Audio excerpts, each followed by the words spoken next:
தன தமிழ் சேனலுக்கு உங்கள் அன்போடு வரவேற்க நாம் ஸ்ரீ பாகவதம் பார்த்துட்டு வரோம். இதில் நாரதர் தனக்கு ஹரிநாமத்தை நினைச்சதால தனக்கு பிரம்மனோட மகனாக பிறந்ததை போன பதிவில் பார்த்தோம். அவருக்கு கிடைத்த பேரையும் பார்த்தோம். இப்போ வியாசர் தியானத்தில் பரமபுருஷனாக கிருஷ்ணனிடம் இணையற்ற பக்தியை தரக்கூடிய பாகவத கிராந்தத்தை ஏற்றுறாரு. அநீதியின் உருவமான கௌரவர்களுக்கும் நீதியின் இருப்பிடமான பாண்டவர்களுக்கும் வாழ்ந்த கால வரலாறு தான் மகாபாரதம் நமக்கு தெரியும். இதை எழுதியவர் வியாசர் தான்.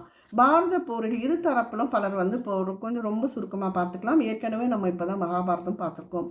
அடிப்பட்டு நிறைய பேர் வீரசர்க்கும் அறியலாம். அப்போது துரோணாச்சாரியார் மகன் அஸ்வத்தாமன் திரௌபதியின் புத்திரரை தூங்கி கொண்டிருக்கும் போது குரூரமாக அவன் கொண்டுட்டான் இல்லையா. இதை கண்டு தாயான திரௌபதி கதறி அழுது பரிதவித்து போனான். அர்ஜுனனும் கோபம் கொண்டு அஸ்வத்தாமன் தலையை கொண்டு வருவதாக கூறி அஸ்வத்தாமனை பின்தொடர்ந்தான். பயந்து ஓடிய அஸ்வத்தாமன் பிரம்மாஸ்திரத்தை பிரயோகித்தான். அர்ஜுனனும் அதே பிரயோகிக்க இரண்டும் பயங்கரமாக மோதிக்கொண்டன. பிறகு கிருஷ்ணனின் ஆணைப்படி அர்ஜுனன் பிரம்மாஸ்திரத்தை தன்னிடமே இழுத்து கொண்டான். பிறகு அஸ்வத்தாமனை பிடித்து கட்டி யாக பசுவை இழுத்து போவது போல எடுத்துட்டு வந்தான். அப்போது கிருஷ்ணன் அர்ஜுனனும் அவனுக்கு தயவு காட்டாவே அப்படின்னு கூறாரு. பிறகு அர்ஜுனனும் கிருஷ்ணனும் திரௌபதியிடம் சென்று அஸ்வத்தாமனை தண்டிக்க போவதாக கூற திரௌபதி மனம் இறங்கி குருபுத்திரமான அஸ்வத்தாமனை வணங்கி அர்ஜுனனிடம் அவனை விட்டு விடுமாறு கூறுகிறார். அப்போது அர்ஜுனன் அஸ்வத்தாமனோட சிகையை அறுத்து தலையில் உள்ள சிரோரத்தனத்தை அபகரித்தான். பின்னர் அதை கட்டவிட்டு விட்டு கூடாரத்துல அவன் விரட்டிட்டான். போரில் உற்றார் உறவர்களை இழந்து வழங்கும் திருதராஷ்டர், காந்தாரி, தர்மபுத்திரர் எல்லா சகோதரர் குந்தி தேவியும் ஆறுதல் மொழிகளை கூறி சமாதானம் செய்தார் கிருஷ்ண பகவான். அப்போது கிருஷ்ணா காப்பாற்று என்று கூவிக்கொண்டே அபிமன்யுன் மனைவி உத்தர கிருஷ்ணனிடம் ஓடி வர கிருஷ்ணன் நடந்தது அஸ்வத்தாமன் எழுதிய அஸ்திரம் அந்த கருவை இது அழிக்காம சிசுவை கிருஷ்ண பகவான் காப்பாத்துறாரு.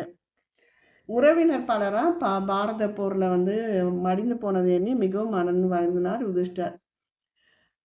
தர்மபுத்திரர் வருந்துறார். வியாச முனிவரும் கிருஷ்ண பகவான் பலவித ஆறுதல் கூர்மையும் யுதிஷ்டனுக்கு மனம் தெளிவில்லை. இவ்வாறு மக்களுக்கு துரோகம் பண்ணிட்டதா நினைச்சிட்டு இருக்கும் போது யுதிஷ்டர் குருச்சேத்திரத்துல விழுந்துட்டு இருக்கிற பிதாமகர் பீஷ்மரை போய் பார்க்கிறாரு. அப்போது பீஷ்மருக்கான எல்லாரும் கூறிந்த பீஷ்மர் எல்லோரையும் அன்போடு வரவேற்கிறாரு.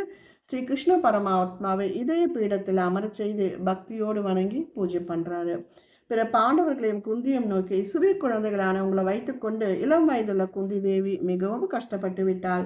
தர்மன் அரணாகவும் வீரன் பீமனும் வில்லில் சிறந்த விஜயனும் உற்ற துணையாக ஸ்ரீ கிருஷ்ணரே இருந்து வரும் விபத்துக்களை தடுக்க இயலாமல் போய்விட்டது. இந்த கிருஷ்ணனுடைய எண்ணத்தை யாராலும் நம்மளால் அறிய முடியாது. எனவே யுதிஷ்டர் மனம் வருந்தாதே, எல்லாம் தெய்வ செயலே எண்ணி மனதை திடப்படுத்திக்கொள். பிரஜைகளை ரசித்து ஆட்சி புரிவாயாக, பரதகுல சிரேஷ்டனாக நீ விளங்குவாயாக அப்படின்னு கூறுறாரு. பிறகு எல்லோரும் கிருஷ்ணனை பற்றி கூறுகிறார். பீஷ்மர் ஸ்ரீ கிருஷ்ணன் சாட்சாத் பரமாத்மாவே, ஆதி நாராயணமூர்த்தி, இணையற்ற பெருமைகள் கொண்ட இவரை உற்ற நண்பராக, சாரதியாக, மதிமதிரியாக கொண்டு பழகி வந்தீர்கள். இடையறாத பக்தி பூண்டவர்களிடம் அளவிலாத கருணை உடையவர். உயிரை இழக்கும் தருணத்திலும் எனக்கு திவ்ய தரிசனம் தர இங்க வந்திருக்கிறார். அவருடைய கிருபை அப்படின்றாரு கங்கையின் மைந்தன். பகவானை நினைவிலே ஆழ்ந்து மரணம் அடைபவன் சகல பாவங்களிலிருந்து விடுபடுகிறான். சிவந்த தாமரை நயனங்களில் கருணை பொங்க புன் சிரிப்பால் ஒளிரும் மலர்ந்த முகத்தோடு விளங்கும் தேவதேவனை தியானத்திற்கு உகந்த சகல சதுர்புஜங்களோடு என் எதிரில் தரிசிக்க அளிக்க வேண்டும் என்று பிரார்த்திக்கிறேன்றாம் பீஷ்மன். தர்மபுத்திரர் கேட்டுக்கொண்டபடி சகல தர்ம சாஸ்திரங்களையும் நீதிகளையும் எடுத்து கூறினார் பீஷ்மர். பார்த்த உத்ரான புண்ணிய காலம் வந்தது. அவர் மனதை பகவானிடம் நிலைநாட்டி கண்களை மூடாமலே தியானம் செய்தார். பீதாம்பரதாரியாக சதுர்புஜ மூர்த்தியாக காட்சியளிக்கும் அந்த ஆதி புருஷனாகிய ஸ்ரீ கிருஷ்ணர் பரமாத்மாவை கண்ணிமிக்காமல் தியானம் செய்த வண்ணம் பீஷ்மர் இருந்தார். எல்லா கஷ்டங்களும் மறைய இந்திரியங்கள் வெளிநாட்ட மற்றும் பகவானிடமே லயித்தன. சாரீரத்தை விடை போகின்ற அந்த சமயத்தில் அவர் கிருஷ்ண பகவானை பலவிதமாக துதி செய்தார் பீஷ்மர். பிறகு மெல்ல மெல்ல மூச்சை அடக்கி மௌனமாக்கி மனதை கிருஷ்ணனிடம் ஒன்றுபட செய்து கண்களை மூடி பரம்பொருளிடையே ஐக்கியமாகிவிட்டார். மறைந்த மகானுக்கு தர்மபுத்திரர் உத்தரகிரியை செய்தார். கிருஷ்ண பரமாத்மாவோடு அஸ்தினாபுரம் யுதிஷ்டர் பெரிய தகப்பனாருக்கும் காந்தாரிக்கும் விஷயத்தை தெரிவித்து ஆறுதல் கூறினார். திருதராஷ்டிரன் அனுமதி பெற்று தர்மநிதி தவறாமல் ஆட்சி செய்து வந்தார். தர்மபுத்திரர் ஆட்சியில் எங்கும் அமைதியும் ஆனந்தமும் சுபிட்சமும் நடைபெற்றது. இதில் வந்து கிருஷ்ணர் வந்து சில நாட்கள் அஸ்தினாபுரத்தில் தங்கிட்டு சுபத்திரையை அன்போடு ஆதரித்து சந்தோஷப்படுத்தினார்.